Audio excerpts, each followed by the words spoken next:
All right, well, it's noon, so we're going to go ahead and get started. So, welcome everyone. My name's Katie Bradford. I am the Water Action Volunteers Program Manager at UW Extension, and we are very excited to kick off our first Winter Water Talks webinar with you for this season. So, this webinar series is brought to you by the Water Action Volunteers Program at UW-Madison Extension, as well as the Citizen Lake Monitoring Network at Extension Lakes at UW-Stevens Point. So I'm joined today by my co-host Paul Skowinski and Emily Heald, so they will be helping moderate the webinar today. Let's the next slide, Lauren. So I also wanted to share with you before we get started our upcoming lineup of Winter Water Talks webinars. So save these dates, get excited. Our next talk, just to give you a little insight, is coming up on December 17th on aquatic parasites. And that is with Dr. Sarah Olofsky at UW-Stevens Point. We will be sending out registration details soon for that talk and for the other upcoming talks. We have January 14th on mayflies, and February, the topic will be crayfish of Wisconsin. Next slide. So, quickly before I introduce our speaker, I wanted to share a few tips for participating in today's webinar because it may look a little different than usual. So, first, we are recording the webinar. We will be sharing a video link for people to watch later. We're also going to send a follow-up email after the webinar to everyone who registered, which will include the presenter slides and links to any websites and resources from today's topic. And if you've joined our webinars in the past, you'll notice that this format in Zoom may look a little different. So we don't have the usual chat box, but if you'd like to ask a question or share a comment, you can still do that. What you do is you go to the Q&A tab, which might be at the bottom of your Zoom screen, and you can go there to submit your questions or share a comment. So that's what I'm showing on the screen here right now. We'll be pausing at a few places during the presentation to answer your questions, so we definitely encourage you to submit any questions or comments at any time during the talk. Just so you know, you can submit a question anonymously or have your name shared. You can also upvote other people's questions or comments if they're of particular interest to you, although we are going to try to respond to everyone's questions still. And if you would like to verbally ask your question, you can note that with your question in the Q&A, and then the hosts, Paul, Emily, and I, we can unmute you when it's time for you to ask that question. Otherwise, everyone's automatically muted for this webinar. So, without further ado, I'm excited to announce our webinar speaker today. You can go to the next slide, Lauren. So, Lauren Haydon is a Watershed Protection Coordinator at the Wisconsin Department of Natural Resources. In this role, she provides technical assistance and outreach to partners around the state to ensure long-term water resources protection and supports the Healthy Watersheds High Quality Waters program. Prior to joining the DNR in 2023, Lauren worked at several local government agencies in Minnesota and Wisconsin, where she helped promote and design conservation best practices, led a water resources education program, and administered cost share programs for landowners. So thanks so much for joining us today, Lauren, sharing your knowledge, and the mic is yours. Thank you for the introduction, Katie, and thank you all for joining us here the day after election on your lunch. I'm excited to be with you all and to share more about the wonderful waters of Wisconsin. And even though I've pivoted into more of an outreach and education role, my first job right out of college was as a natural resource monitoring technician. So I feel a special kinship with you all and a appreciation for the work that you guys do. So I'm going to get started right away. I want to always start off with a quick acknowledgement that the Wonderful Waters Wisconsin initiative is a collaborative effort between the DNR and our partners, and it's important to recognize all of our partners who helped to develop the strategic effort, our action plan, and the modeling and assessment resources that we're going to talk about today. So thank you to all of the people and partners listed on this screen, and really want to emphasize that it's through collaboration that we're going to achieve long-lasting success and protection of water resources. So a quick agenda today. We're going to start off with an overview of the Healthy Watersheds High Quality Waters Initiative, which is, you're going to hear me alternate that between the Wonderful Waters of Wisconsin. They're the same thing. Wonderful Waters of Wisconsin is more external name for the entire program. We're going to take some time for a Q&A, and then we're going to hop into a tool demonstration for two different web-based tools that we have to explore this modeling and assessment data. And then lastly, we're going to talk about some protection strategies and ways that you all can get involved in helping to protect these wonderful waters of Wisconsin. So let's start off by asking the question, why is protection important? And uniquely here in Wisconsin, we're really lucky to report that over 82% of the assessed waters in Wisconsin are attaining standards under the Clean Water Act. And that's something truly to be grateful for and something that a lot of states can't say. And I want to also emphasize that volunteers like yourself help to contribute Stucky disc and chlorophyll A data that are a big reason we can claim that, since our trophic state index or TSI assessment is the most assessed parameter across the state. And for rivers and streams, that would be fish and macroinvertebrate assessments. So we know that the the waters in Wisconsin are doing okay. So what are we doing about it? In Wisconsin, we have a lot of water to protect, but historically, most of our funding and staff positions are geared towards that other 18% of impaired waters. And in addition to that really critical restoration work of restoring impaired waters, the Wonderful Waters of Wisconsin hopes to develop a more integrated approach to balancing watershed restoration and protection work. So if you're looking at the scale here, we're really just hoping to distribute these rocks across this balance beam here and not take away from one or the other. They're both equally important and we need to progress both at the same time. So insert the Wonderful Waters of Wisconsin, which kicked off in 2022. So as you all are very well aware, Wisconsin is home to a wealth of water resources that provide recreational benefits, economic, ecological, and cultural value to us all. And the DNR's Healthy Watersheds, High Quality Waters statewide initiative is designed to be a roadmap again for how to strike a balance between restoration and protection while emphasizing and celebrating the wonderful waters of Wisconsin. And this is really a renewed focus on our quote, already healthy water bodies and watersheds.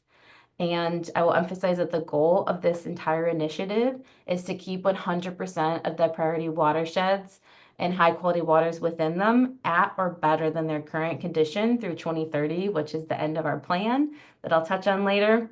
And that again, the success of this initiative really depends on meaningful partnerships like with CLMN and WAVE. So let's start out with some definitions. What is a healthy watershed? This definition here was adopted from EPA's Healthy Watershed program. So really, in essence, a healthy watershed is one that has the structure and function in place to support healthy aquatic ecosystems and has able to support habitat size and connectivity. And specifically for the Healthy Watersheds assessment, this was modeled at the Hydrologic Unit Code 12 scale, and we're going to hear me say HUC 12 throughout this presentation and potentially HUC 6. So this is just a way that we measure the size of watersheds. So the smaller the number, like a HUC 6 is going to be a larger basin, for example, the entire watershed of the Wisconsin River, and a HUC 12 might be something much more, it's smaller, maybe a 40 square mile radius. So for the watershed assessment, a team created something called the Watershed Health Index. There's some other publications we have that might refer to this as the ecological index. It's the same thing. And this was based on the EPA Resource Recovery Potential Screening Tool. And within this health index, there are 6 sub-indices listed on the screen here. And then within those, we have 26 metrics total. So you can see the breakdown of the metrics. And I provided an example from each category here. So all these were weighted and came together into one score for every watershed. So for example, for our landscape score, we looked at the percent of natural land cover in the watershed in our hydrologically active zones. For hydrology, we looked at the density of road stream crossings and so on. So all these metrics came together to help us understand what makes a watershed healthy. And you're going to hear a lot about natural land cover today and the importance of keeping things natural. And something that's important to clarify is that for this particular model, we didn't just look at forests. Even though forested watersheds are a key driver in Wisconsin, we also wanted to make sure that we represented wetlands, shrublands, grasslands, and barren lands. So when we talk about the model, those were all land cover classification codes that were included. And the Healthy Watersheds High Quality Waters Action Plan that we're going to talk about today uses this 75% threshold to determine a protection strategy. And this threshold was something that we've seen in other studies as well in Minnesota and studies on the East Coast that really show that at 75% or more is when we really start to see great benefits to high quality waters. So for our priority watersheds, when more than 75% of the land is in natural land cover and permanently protected. We describe this as a vigilance approach, keeping this permanently protected and maintaining that 75% natural land cover. When it's greater than 70% natural land cover, but not permanently protected, that's when we'd really focus on that protection efforts, getting that land under permanent protection. And then lastly, the third category is enhancement. When less than 75% of the land is in natural land cover, we really need to look at how we're going to restore that natural land cover and improve hydrology. So next we can focus on defining our high quality waters. So the high quality waters assessment focuses on lakes, rivers, and streams, and we also have a separate high quality wetlands assessment as well, but I'm going to focus right now on lakes, rivers, and streams. So in order for a water body to be considered a high quality water, it had to meet two of three criteria. That's important to remember. So the first one here is unique or rare resources. So the six categories listed on the screen here are the ones that were considered as part of this assessment. And you'll see a lot of this is focused on habitat or rare species, so wild rice waters, trout streams, two-story fisheries, waters that are located in or adjacent to state natural areas, wild and scenic rivers, both at the federal and state level, and then outstanding or exceptional resource waters. The next is going to be waters that are attaining state water quality standards. And this is through category 2A or 2B, if you're familiar with our Clean Water Act assessment. So this just means that we've done an impairment level assessment, and there's a strong evidence of data for this healthy watershed designation or high quality waters designation. And lastly, we have good to excellent biotic integrity. So for lakes, that would be a macrophyte assessment that has good to excellent, or a fish or macroinvertebrate survey for rivers and streams. So a few frequently asked questions that tend to come up when we talk about high quality waters. The first is, why isn't my water body on the high quality waters list? And I want to recognize that we have a lot of really wonderful waters in Wisconsin that could be high quality waters, and we might just not have the monitoring data yet, but it's also possible that because of this kind of stringent criteria that it didn't meet the criteria here to be listed, or it's possible that the data wasn't accessible yet. Perhaps it's collected by some of our research stations or their water bodies on tribal lands, and we just need to continue to work with those partners to be able to include that in our assessment. And I'll also mention that for the high quality waters list, we plan to renew that assessment in accordance with the Clean Water Act, so every 2 years approximately. The second question is, my lake or stream is impaired but still on the high quality waters list. How can that be? I understand that's a little confusing. Again, in order to be on that list, it needed to meet two of three criteria.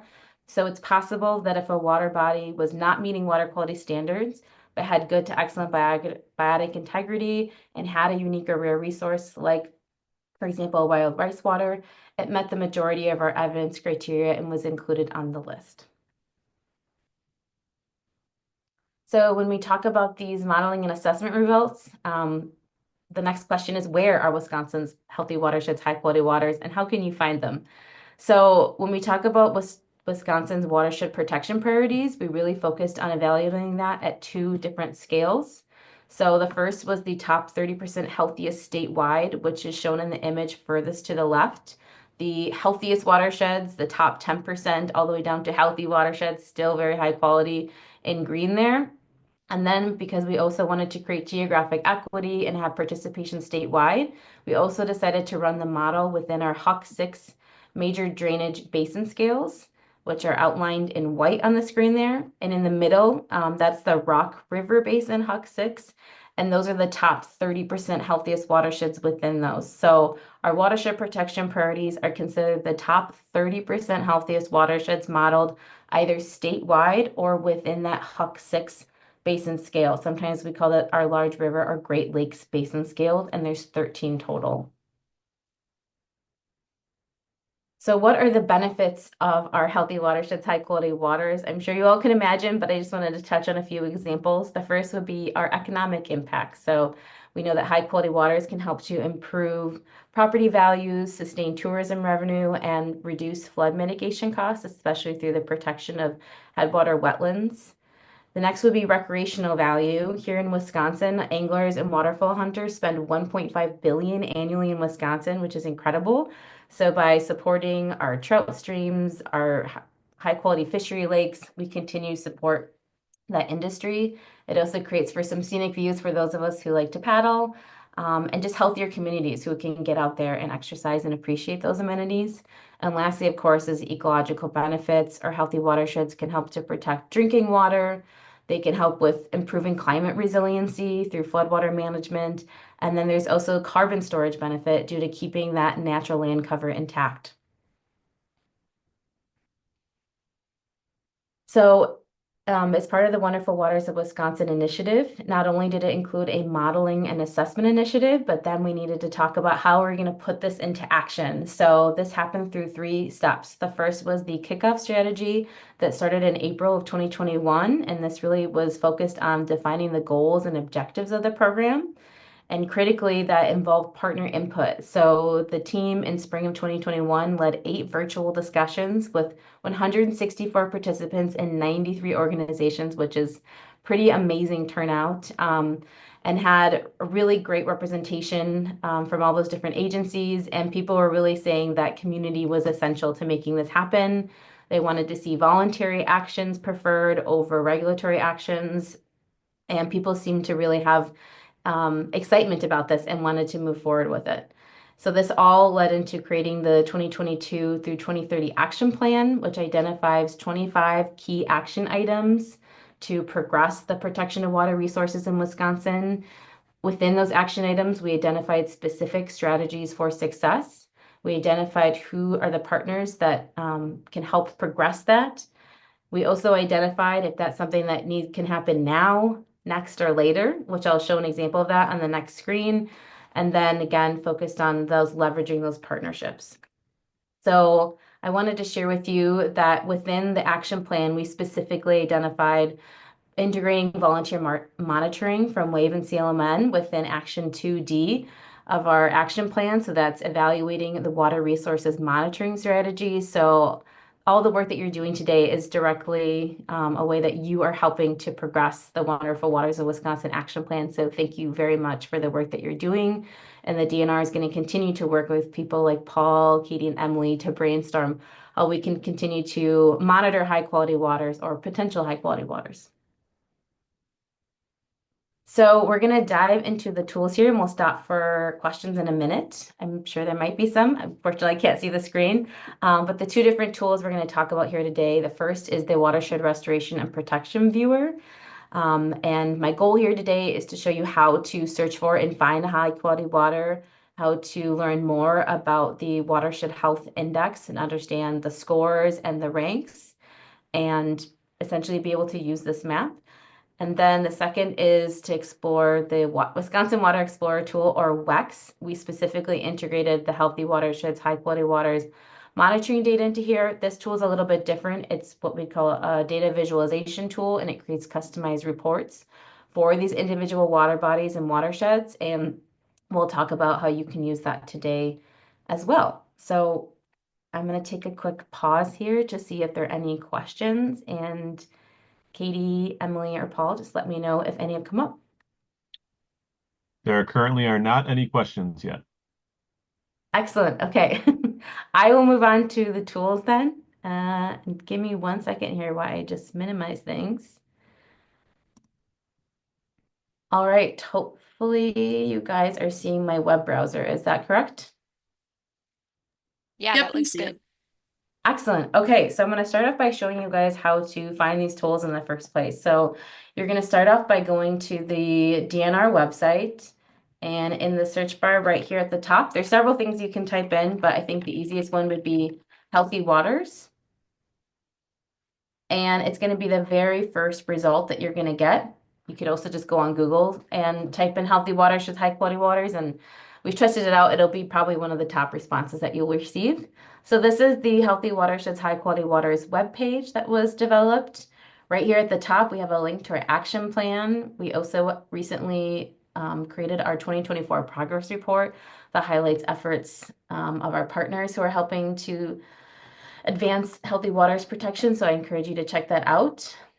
You can also subscribe to updates about our initiative through a listserv. So we try to send out updates quarterly, sometimes more often as tools and resources are available. And right here at the top, we made it easy. We have the link to the Watershed Restoration and Protection Viewer. But just in case, I also wanted to highlight that within the webpage, we have our planning resources, our modeling and assessment results for those who really want to dive into that data, and our technical report, which is excellent, by the way. And then we have the conservation planning tools, where again, I have the link to the viewer and WEX. And for those of you who like to use GIS and explore on your own, we have links to download several of these data sets from the DNR Open Data Portal. So I'm going to hop over and start with the Watershed Restoration and Protection Viewer. Some of you may be familiar with the Watershed Restoration Viewer. This was updated to include the Healthy Watersheds High Quality Waters dataset in here, hence its new name, Watershed Restoration and Protection Viewer. So when you open the viewer, you'll be shown this Welcome tab here. And for those of you who aren't as familiar with using some of the DNR web viewer tools, I'd encourage you to pause and go through some of these instructions and just familiarize yourself with how to access the legend, the layers. We have some drawing tools in here and print tools that I'll model later as well. Then you can read about the specific data sources that are under each category. So the data is split again into restoration. So this would be things like 9 key element plans or TMDLs. These are larger plans focused on the restoration of impaired water bodies. And then we have a description of the protection data, which right now is exclusively the Healthy Watersheds High Quality Waters modeling and assessment data. And again, we have a description of the data sets in here, which really fall into 3 categories. The first being our high quality waters, so lakes, rivers, streams, and wetlands. Our watershed protection priorities, which if you remember is both our statewide and major river and Great Lakes Basin protection priorities, so the top 30% healthiest within each scale. And then we have our all watersheds, which means if you want to dive into watersheds outside of those protection priorities, which we encourage you to do, that data is there. There's a few other indices in there and all those individual metrics that you can explore. I'm not going to dive into those today. We're going to call that a little bit of a super user training, but if you subscribe to our updates or stay tuned, I'm developing some additional resources and trainings for that. And I'm available at any time for partners who would like to do a deeper dive into that data. And lastly, I just want to note again that we have links to download this data in a GIS format if you would like to use this for any of your own projects. So we'll get started. The data within here is nested. That's important to note. Sometimes it's a little bit difficult to find, and it's important that you check the layers on as you move through this. So we're going to start off by checking off the protection data, and we can expand it through this little icon here. And again, we'll see those 3 categories. So we're going to check the high quality waters and drop this down. And the viewer even will tell you what to do. So it says right now we need to zoom into view. This is a really large data set, so sometimes the resolution isn't great at this larger scale, so we have to zoom in to see these high quality waters. So I'm going to zoom into this northern part of the state here. And if we adjust this, we can pull up the legend. So the healthy and rare wetlands are identified as these yellow points on the landscape. Then we have our high quality streams in this bright blue turquoise. And lastly, our high quality lakes and large rivers are shown in this magenta color here. So you can either use the search bar to find a water body, or if you know where you're going, or you just want to explore a region, you can also just click on a water body to learn more. So I just selected here Tomahawk Lake. You'll see that a pop-up box showed up on the map, and it also generated results in the result tab. So what can we learn about Tomahawk Lake? It provides the name, the water body identification code, which some of you may be familiar with as well through your monitoring work. There's a lot of mud lakes in Wisconsin, for example, so sometimes using the identification code is helpful. It's going to tell you the county mouth location. This is more specific for lakes, or sorry, for streams and rivers that might flow through multiple watersheds and counties. It's located in Oneida County, and this is the Huck 12 watershed it's located in. And then the spot of information here is summarizing the high quality waters criteria. So as you may recall, a high quality water needs to meet two of three criteria. So Tomahawk Lake actually meets all three here. It has a unique and rare resource, in this case three. It's attaining water quality standards, and it has two instances of meeting our IBI criteria. And I'll definitely think about improving ways to interpret these numbers, but just know this bottom one here is not a summation of all these three numbers, but is a count of how many of the criteria it met. So again, in this scenario, Tomahawk Lake met 3 out of 3 criteria, which is amazing to see. Again, we can also try searching it. So for example, I'm going to try Crescent Lake over here. And in this scenario, you'll see the results, and you can click on this high quality lakes and large rivers. And if you click on this, there'll be a zoom to button that'll bring you to that water body on the map. Now, if you put in a water body that is not a high quality water, when you go to the results tab, it just won't show up under that high quality waters tab. So that's a possibility. It might just give you a result in that geocoder. This is just a base map. So you'd get Crescent Lake. For example, if I had searched Emma Lake, nothing would have come up for this. And it just would have brought me to Emma Lake as part of the base map. The next thing I want to show here is our watershed protection priorities. So again, we have this in 2 scales. We try to make this pretty obvious. So we have statewide and then the large river and Great Lakes basin. So we're going to look at our watershed health score, and a nifty little tip is these ellipses next to all the layers here. As long as they're not grayed out, you can adjust the layer transparency, which makes it easier to see what you're doing. So I'm going to zoom out just so you can get a little bit of a picture of where these statewide watershed protection priorities are. Sometimes it takes a minute to load. Also, a pro tip here, you can clear results if you have things on the screen. So this right here is the top 30% healthiest watersheds in the state. So predominantly in the northern part of the state, some areas down here in central Wisconsin, including in the Driftless area. And then equally as well, we can explore those protection priorities at the Huck 6 scale. So I'll demonstrate that real quick, but I quick want to zoom in and select a watershed here just to give you an idea of what kind of information you can find out. And as we zoom in, you can see that I left on the high quality water. So the water body I just selected is the headwaters of the South Fork Jump River. It has a watershed health score of 92 out of 100. So 100 being the highest score you could get, so it's very good. Its rank, so there was 1,744 watersheds that were modeled as part of this assessment, and this ranks 65 in the state. So again, very high quality watershed. It's in that top 10% as represented by that dark blue. We can tell you that it's a statewide watershed protection priority, so it'll say Y for yes here. It's also a Huck 6 priority, meaning it's within the top 30% within that basin. And then we also included the natural land cover because, as we talked about before, we have this threshold that we explored of 75% or greater supporting aquatic communities. So this watershed has 92.5% natural land cover, which is probably a big driver here of why that watershed is so healthy. And you could also click on the individual water bodies within that. So sometimes when you click on a water body or on the tab, it'll show you both results in there. So you'll have to toggle through. And I will quick demonstrate the large river and Great Lakes Basin, and then maybe I will take a quick pause for any questions. So I'm gonna pull up the St. Croix Basin here. And you have to turn off the statewide level. Again, everything rolls up. And now I have on the St. Croix Huck 6 Basin top 30% watersheds. So again, you can zoom in here. You can select a watershed. Also, if you knew the watershed name, You could search that as well by putting in the watershed name or the HUC 12 code into the search bar. So this, oops, I have on the, sorry, sometimes this is a good example where you need to toggle. Right now it's giving me the results for the high quality streams. If you keep going one over, eventually it'll get you to the watershed health index. So this is the Trago Lake Namakagon River watershed.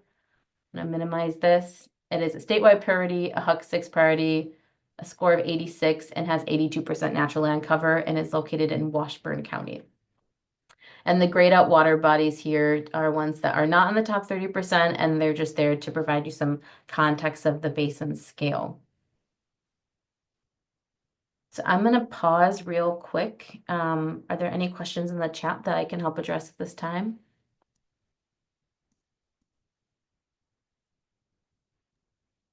We do have one question in the chat, wondering if, with this very positive work going on, is there any sort of guarantee that it will continue into the future at all? So that That's nothing a is potentially undone with the positive direction we're moving? Yeah, that's a great question and one that's honestly hard to answer at this time. Our goal is, I'm funded here currently at the DNR through the bipartisan infrastructure law, and I'm here to support this. Staff have every intention at this time of updating this every 2 years. There's obviously capacity issues happening at many agencies, so we hope to proceed with that. Same thing with redoing the modeling in 2030, and we do have great support from leadership at the DNR that have really embraced this. Water resources protection is part of our water quality program's objectives. So I personally have faith that this program is going to continue to grow, and we have a lot of support both internally and externally to carry out the action plan. So I appreciate that question and would just encourage you all to continue to advocate for water resources protection in Wisconsin. And we're also looking, something that I think will help is we're exploring some alternative funding options for water resources protection and well. So we will continue to share that with partners as we continue to develop those resources. And then with going through how to use the tool, we have someone wondering, could you go through another quick example to see if someone's specific lake or water body of interest is listed? We have someone particularly interested in Kussel Lake, I believe it is, Kusel. Kusel. Yep. So you just went to the search bar and typed it in. Yep. So I typed it in. Again, you're going to see this geocoder result. That's a reflection of the base map. So I'm going to search it here and let's see what comes up. So we got a result under high quality lakes and merged rivers. And yes, turns out that is a high quality lake. So we can zoom in here to this lake in Washera County, and it's going to show you that it's meeting two of the high quality waters criteria. It's meeting our water quality standards, and it also must have IBI data. So it would have had a macrophyte assessment at one time that was good or excellent. So that's a perfect example of just using that search bar to find out if the water body you're helping to monitor perhaps is high quality. And again, if it's not high quality, there are multiple reasons that could be. We're still working on that. And if you ever have questions, um, feel free to reach out to myself and I can help connect with a regional biologist and we can start digging into that. So one thing I'll just really quick show before we hop into WEX is this print tool. Actually, there's two tools I want to share real quick. First is share project. So for the person who just asked this question, maybe you want to share this with a friend or a colleague. You can share project. And what this does is it provides you a unique URL or QR code to be able to share the exact extent of the map. So whatever layers you currently have turned on, wherever you're zoomed in, that's what it's going to share with that person. So they'd be able to open up the URL and see what you're seeing essentially, which is a great tool to have for collaboration. And then the next one would be the print function. So this is something I've been using a lot with partners. For example, they might be submitting a grant application to the DNR and they want to say, hey, we'd love to create a map of the high quality waters in this particular watershed or county. And they can come to this tool and we have two templates available at a landscape or portrait scale. And you can zoom out to whatever scale you want. It allows you to add in a title or any notes, and then you can print it and it will generate a PDF document for you that you can export. And again, I just chose this particular view, but you can add a lot more information in there or different layers. So it can take about 30 seconds or so to generate. But we would love for people to test out these tools, incorporate them into their projects. I'll talk a little bit more about some examples. So here's our download link, Castle Lake. So again, I didn't include a map title or notes, but you could have. And here's our legend indicating that this is a high quality lake and the Watershed Health Index was turned on. This was not, again, that was for St. Croix, so I apologize that's on there, but that's an example of what that template would look like. And there's a little kind of larger context down here as well, which I think is a nice addition to that template. All right, so that is the Watershed Restoration and Protection Viewer. As I mentioned, there's a lot more data in here that folks can dive into. I just kind of went into the very surface level aspects of this. One thing I'll note is that if you're diving in here, you'll see something called a vulnerability index, an opportunity index, and a protection potential index. These are these other indices that were developed as part of the modeling and assessment effort to help identify watershed stressors, opportunities for protection, and then kind of create this custom score of where there might be the most capacity. And our model is unique that instead of looking at watersheds that are highly vulnerable, our assessment was focused on looking at watersheds that had high health, low vulnerability, and high opportunity really as areas where we think there's the best capacity and opportunity to implement that. Obviously, we'd love to see that work done anywhere in the state, but that's just an example and a preview of some other resources we want to create. So people can dive into that individually. And we have, again, the technical report. You can go to the website and learn more about those indices and what this really means there. So I would love to dive into that, but I've only given an hour today. So real quick, I'm going to hop Lauren, over. before you Yeah. move on to WEX, we did have a Mhm. related question, Yeah. um, which you kind of touched on earlier, but if someone lives on Mud Lake or Silver Creek, for example, one of those places that is duplicated across the state in name, what does that look like when you search for it? Can you find it easily? Um, Yeah, let's see what that would look like. So I feel like there has to be a high quality mud lake. I don't know that off the top of my head, but I'm gonna check. All right, so I'm gonna back out here. This is the result. So again, World Geocoder in the base map is saying there's 46 hits. But again, the results we're looking for is something in the high quality lakes or large rivers layer. And so we can see that yes, there was a mud lake.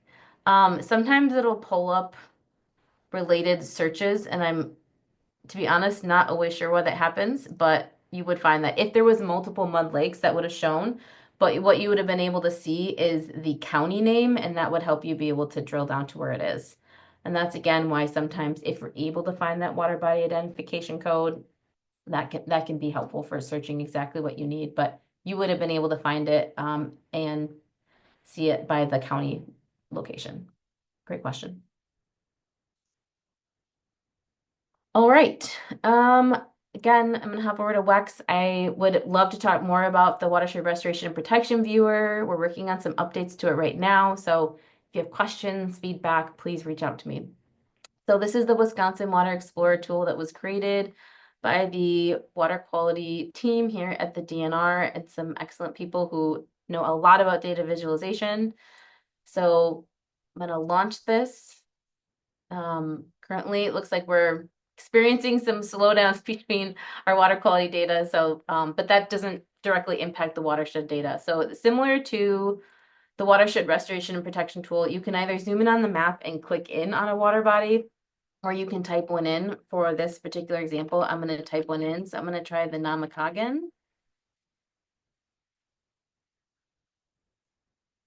And we'll see. Sometimes, you know what, or maybe it would help to spell it correctly. We'll try, hold on, we're going to try the bag. I'm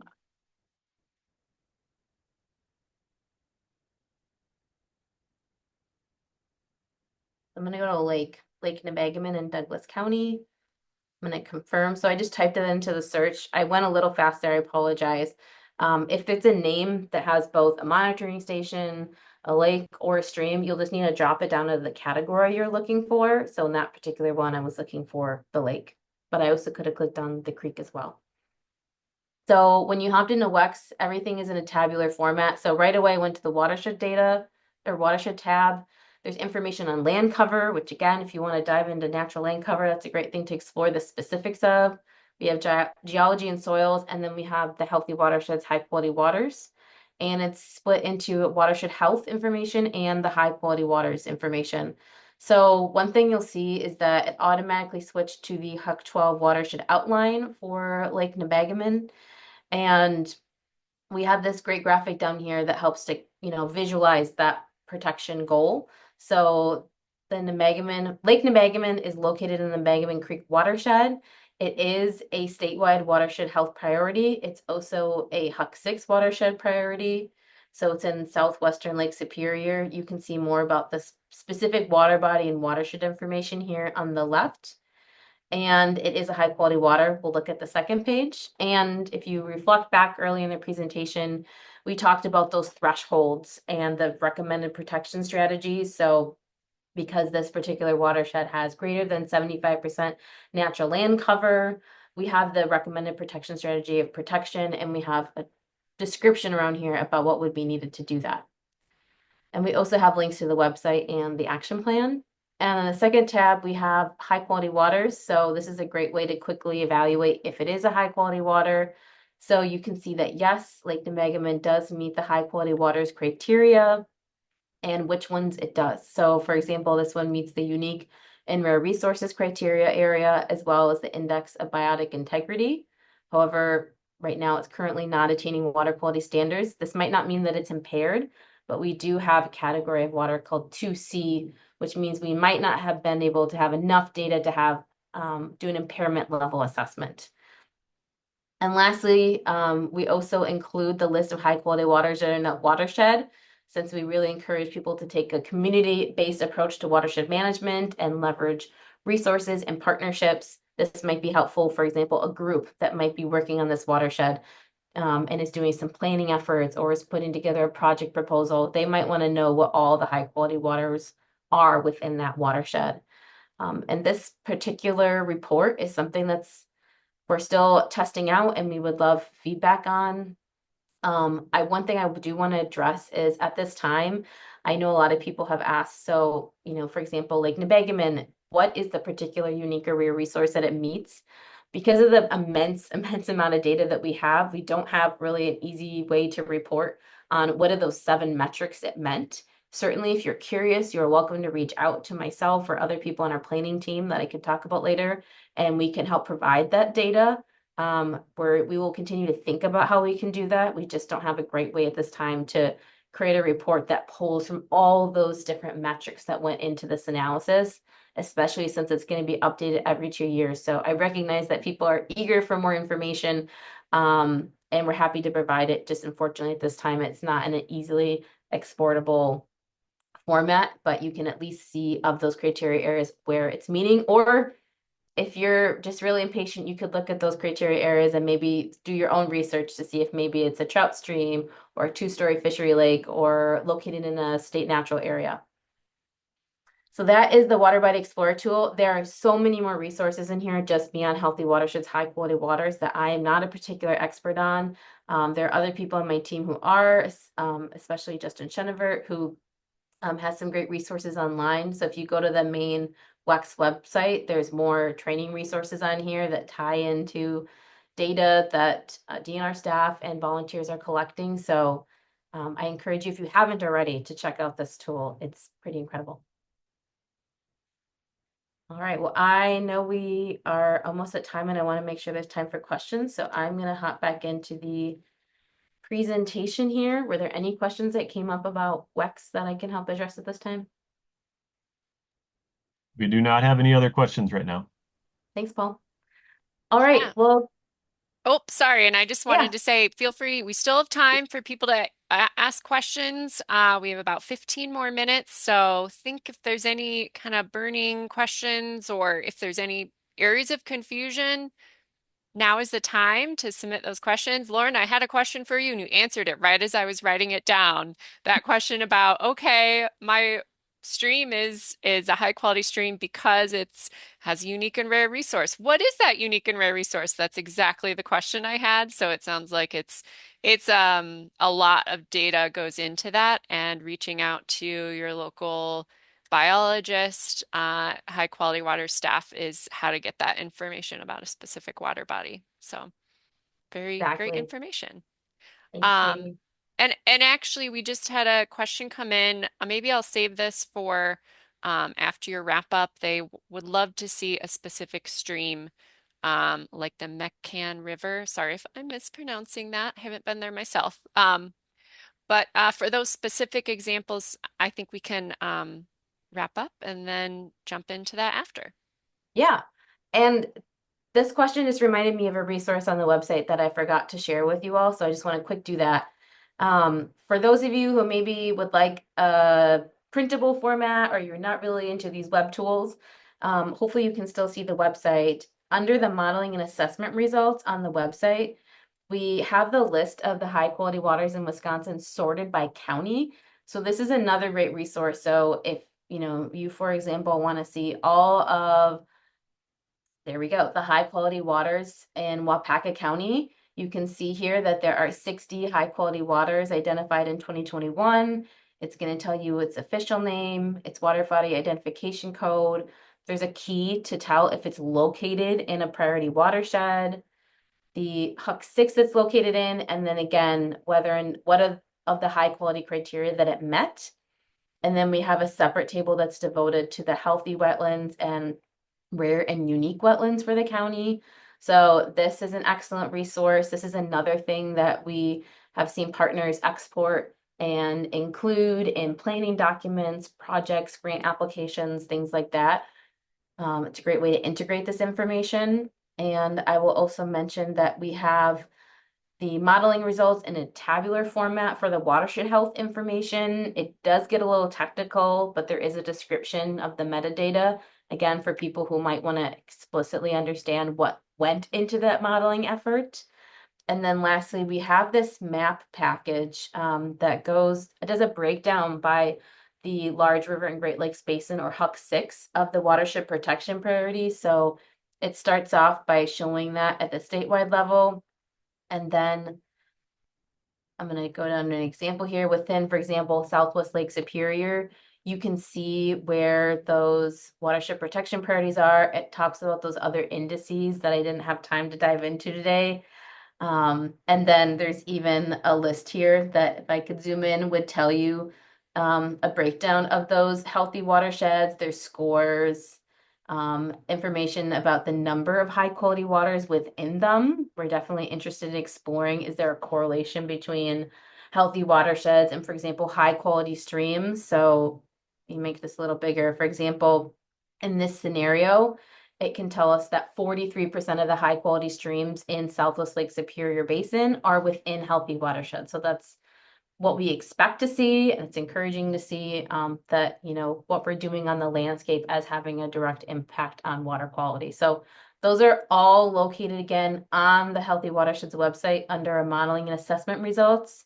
And those are all appendices of the greater technical report that was written by Aaron Marty and other members of the Healthy Watersheds team. So again, for anyone who wants to intake information in different formats, it's there for you. All right. So we're going to quick end with some key takeaways, and then I'll pause and we'll end the presentation and open up to questions. So we're going to talk about actions that everyone here can take to protect water resources. And 1 second, I got to get my view back up here. And I really want to recognize too that for the people on this call, I know that many of you are CLMN and WAVE volunteers, but you also might wear multiple hats. Perhaps you sit on the board of a conservation organization, maybe you're a really active member of your lake association, or perhaps you work in natural resources full time. So the actions I include in here represent actions that individuals can take, but also actions that other groups or partners can take as well. So wherever you are on that spectrum, I hope that you can find some actions here today that you would be interested in helping to advance. So The first but not least is to keep monitoring. Really, the work that you're doing is helping to keep a pulse on the Wisconsin's wonderful waters, and you're our first line of detection. Even if all the data you're collecting isn't going directly into the assessment, it can help prioritize future DNR monitoring efforts and maybe where we need, DNR staff need to do a full scale macrophyte assessment or fish survey. That's really helpful information. And we appreciate everyone who's helping to currently monitor high quality waters because that data that you're collecting, especially chemistry and nutrient data, is helping to inform those future assessments. Um, so for example, right here on the page, I have a screenshot of the Kentuck Creek, which is in Vilas County Nutrient Monitoring Station, and I had a picture of it on my previous screen. This is a picture of Kentuck Creek exiting Kentuck Lake. And this is currently a high quality water, but as of 2021, when we first did the assessment, Kentuck Creek was listed as a 2C water, meaning it wasn't impaired, but we didn't have enough data to do a full impairment level assessment and have really that strong weight of evidence we really need to have. But thanks to both volunteer monitoring efforts and the efforts of the DNR Water Resources staff, Kentuck Creek, as of the 2024 Clean Water Act assessment report, is now listed as a Category 2A water, which is the highest quality water standard you can receive in Wisconsin. And that's going to be included in our future update for the high quality water. So that's just one of probably hundreds of examples of how data helps inform this assessment. So again, thank you for what you're doing and please keep up the excellent work. The next thing would be to protect land. We talked today a lot about maintaining natural land cover. So many of you today might own shoreline property yourselves, or maybe you have friends and family you do. So I'd encourage you to connect with your local land trust and talk about conservation planning options and see if there are ways that you can help to protect that property for future generations and make sure that it can continue to support healthy waters and watersheds. There are ways to volunteer with local land trust organizations to maintain protected land in those properties by removing invasive species, planting natives, burning prairies if that's your thing. And then lastly, enjoying public land. Here in Wisconsin, we have our vast county, state, and federal forest, and our county forests actually represent one of the largest public land holdings in the state at 2.4 million acres. So just enjoying that public land and advocating for it is really important.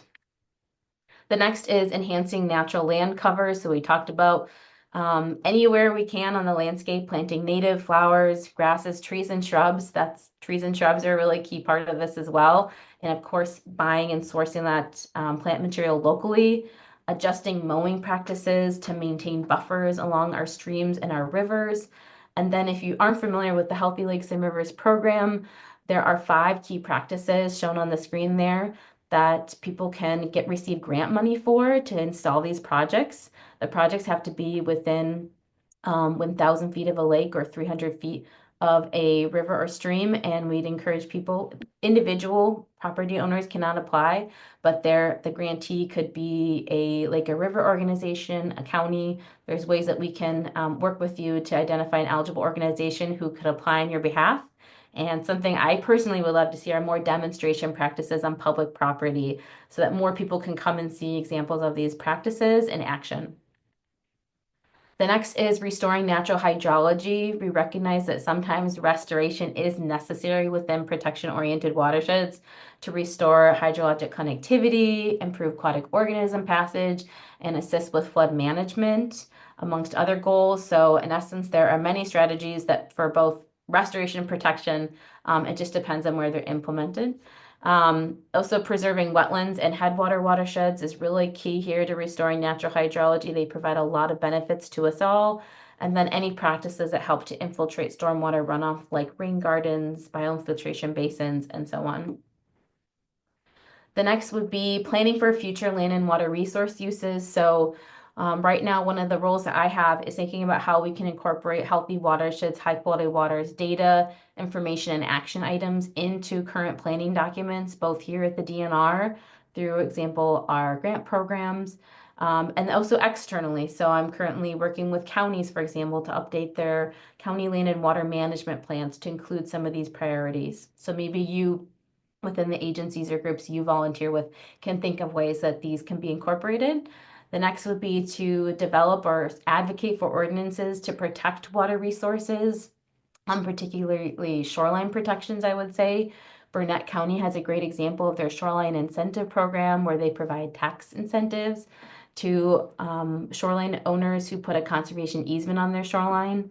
And then lastly, utilizing shoreline zoning to protect water quality. It's so much more than just setbacks, but it's also where you're building these houses. It's thinking about the placement of septics, wells, and things like that that all play a role in protecting water quality.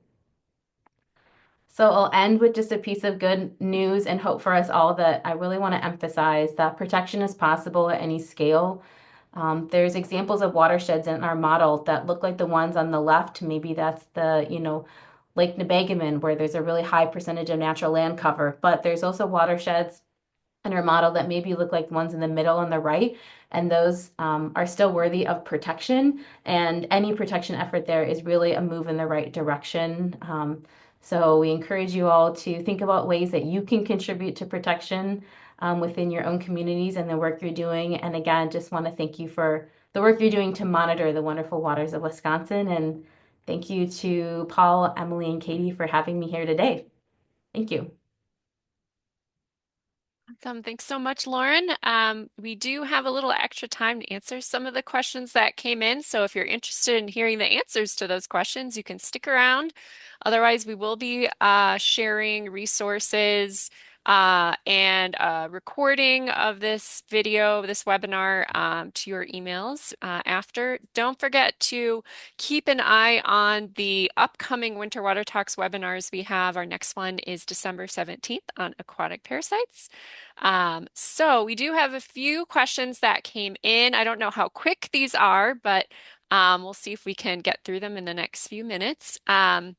The first question was, can you navigate back to, I think this came in during the Water Explorer question, but do you have information on a stream like the McCann River?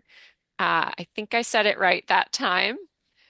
Let's see if there's info on that on the Water Explorer and the viewer. I'm just gonna look it up in the protection viewer since I have it up. But you could do this, you could do this within the Water Explorer tool as well. So if it's the one in Marquette County, then yes. I also want to note that sometimes we have results for both the large rivers and the streams. So that's just a note there. They're not double counted. It's just the way the data works out. So yes, the Mecan River or Mecan is considered a high quality water. And if you were to search for that in the Water Explorer, Yeah, what would that look like? what would that look like? Yeah, just as another case study for folks. So down here in the left-hand corner, I'm using that search bar. We'll see what turns up here. And with both of these tools, I'll just note that sometimes they time out. So just refreshing the page can be helpful if you're, getting a frozen screen. So you see a result here under streams and rivers. You can click on that and hit confirm. Again, this is generating reports from a lot of different data sources. So sometimes it takes a little bit, but you would eventually get to that home page and then you could navigate to the Healthy Watersheds High Quality Waters tab. Awesome. Oh, and it looks like it's Gathering. Yeah, so it's doing a lot. It's helping to calculate the watershed. It's pulling in data from SWIMS and EPA. So it's doing a lot. And again, you can go to Healthy Watersheds, High Quality Waters. The reach will change to, again, to the HUC 12 watershed since that's what our data is modeled on. So you might have seen the outline change. And I'll also note for rivers and streams, since again, they flow through multiple watersheds, multiple counties, I believe it selects the most downstream watershed. So if you wanted to select a different one along the river, you would have to go into the map here, for example, and select on this portion of the river to generate results for that particular watershed. So that's just something that's important to note. awesome. Thank you for showing that case study. Someone asked also, um, they asked to dive more deeply into the IBI, one of those three criteria. In brief, is there somewhere they can get more information about that or kind of high level more info about what that is? Yeah, I guess at the very least, one thing I can emphasize is the Aquatic Plant Explorer tool, specifically for lakes. I'm going to be perfectly honest that as far as the stream and river data, I'll need to consult with our technical expertise here to see where I can do that, and I can follow up with you, Katie. I feel like you might have a better idea than myself. But the Aquatic Plant Explorer is, again, a relatively new tool, and people can select by county.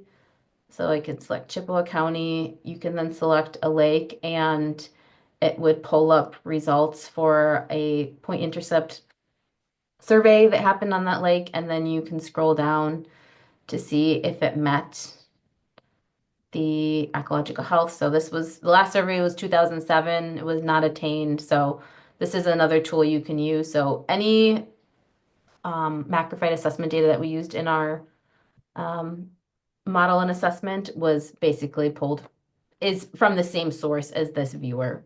So that's a good there. I will note, for example, that there's some lakes that at the time of the assessment we didn't have PI data for, and now we do. So again, when we do an update, that'll go into the assessment. Thanks. And yeah, the IBI can include aquatic plants, macroinvertebrates. I'm assuming fish surveys are also a part of that. So any type Yeah. of life in the stream, and the IBI is probably pulling in all those different criteria, Yep. all And those different assessments. exactly. And I meant to specifically note too that at this time, the biotic index data that we're collecting as part of this is stuff that's completed by DNR staff or occasionally county staff. So the IBA data that volunteer staff are collecting, again, is a great pulse. It can go towards prioritization, but it doesn't directly inform the assessment at this time. There are specific protocols that have to be followed by DNR staff. Yeah. And often these, you're identifying to species, which can be very challenging to do. So that usually requires a taxonomist. So, yeah, and the last thing I'll say, because we had one question about neonicotinoids, and that data, neonicotinoids are a type of pesticide used in agriculture that can get into groundwater and streams. The question was if data, neonics goes into this, and if WAVE volunteers can collect neonic data. That data is currently collected by DATCAP staff. I don't believe DNR staff are involved in neonicotinoid sampling, and it would just require funding or sample analysis, basically, for volunteers to help collect that data. We don't have a program for that right now. Um, but do you know if neonicotinoid, pollutants in streams, rivers, lakes go in to this assessment at all? Not to my knowledge, but so Tim Aslin, my supervisor, who's the water monitoring program manager, and Mike Miller, who's on my team, there was a neonic forum yesterday. Maybe some of you on the call or participated in that. He's very well aware of the efforts going on internally. So I can follow up on that question and get more information and share back. But as far as this assessment, my current understanding would be no, but I will not say that conclusively. Yeah, I would guess it would require a statewide water quality criteria for neonicotinoids, and I don't believe there is one, but someone can correct me if that's not true. So we can go ahead and wrap up. Thanks everyone for sticking around a few minutes for joining us. Thank you so much, Lauren, for sharing your knowledge. I'm sure you may get some follow-up questions from people. So um, yeah, and with that, we will end the webinar and feel free to follow up with us if you have any questions or resources you would like to see. And have a good rest of the day. Thank you, everyone. Have a great day. Thanks for having me. Bye.